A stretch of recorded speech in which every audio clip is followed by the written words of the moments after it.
RSS मुर्दाबाद, भाजपा सरकार मुर्दाबाद, केंद्र की सरकार मुर्दाबाद। मोहन भागवत मुर्दाबाद, अरे मोहन भागवत मुर्दाबाद। ये बलात्कारियों का अड्डा है आरएसएस का, इसको बंद करना चाहिए। इस आतंकवादी संगठन आरएसएस को बैन होना चाहिए हमारे भारत से।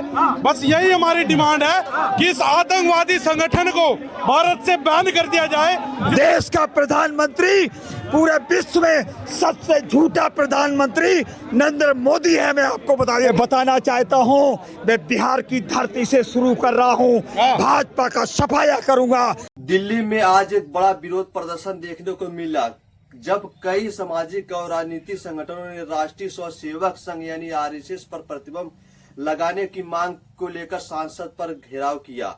नमस्कार दोस्तों, स्वागत है आपका हमारे यूट्यूब चैनल में। हम यहाँ आपको रोजाना नई और दिलचस्प जानकारियां देते हैं जो आपके जीवन को प्रेरित करेगी। अगर आपको हमारा कंटेंट पसंद आए तो कृपया करके हमारे चैनल को सब्सक्राइब करें, लाइक करें, शेयर करें और बेल आइकन दबाना ना भूलें ताकि हर वीडियो सबसे पहले आप तक पहुंचे। धन्यवाद।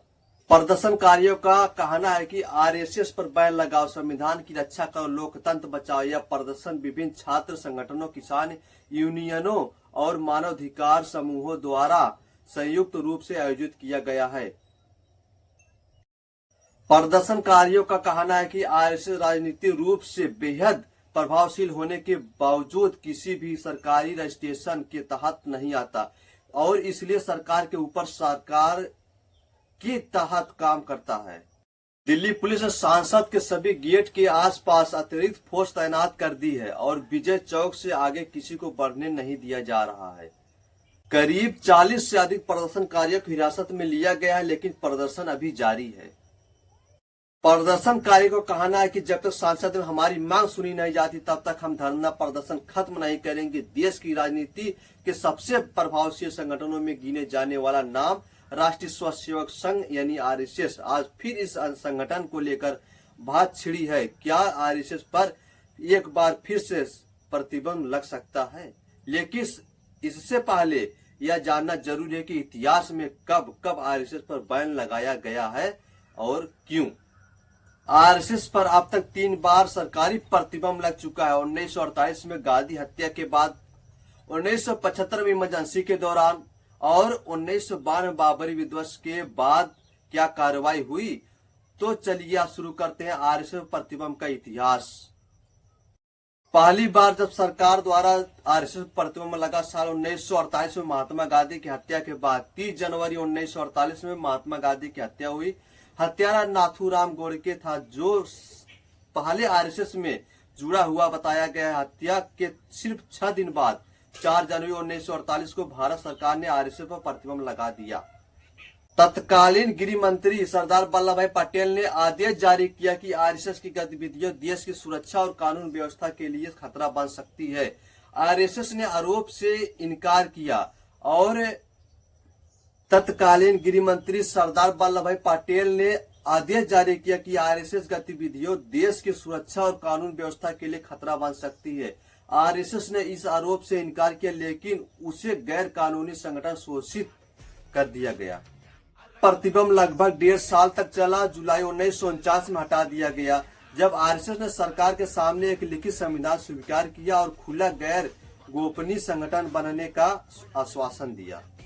सरकार ने आरएसएस पर दूसरा प्रतिबंध 25 जून 1975 प्रधानमंत्री इंदिरा गांधी ने देश में आपातकाल लगाया। सैकड़ों विपक्षी नेताओं की तरह आरएसएस पर निशाने पर आया। सरकार ने आरएसएस को लोकतंत्र के खिलाफ गतिविधियों के लिप्त बताते हुए बैन कर दिया। आरएसएस के हजारों कर्मचारियों को गिरफ्तार किया गया। सरकार ने आरएसएस पर दूसरा प्रतिबंध 25 जून 1975 को प्रधानमंत्री इंदिरा गांधी देश के आपातकाल लगाया। सैकड़ों विपक्षी नेताओं की तहत आरएसएस भी निशाने पर। सरकार ने आरएसएस को लोकतंत्र के खिलाफ गतिविधियों से बिल बताते हुए बैन कर दिया। आरएसएस के हजारों कर्मचारियों को गिरफ्तार कर दिया गया। यह वो दौरा था जब आरएसएस ने भूमिगत आंदोलन चलाकर विपक्षी पार्टियों की मदद की।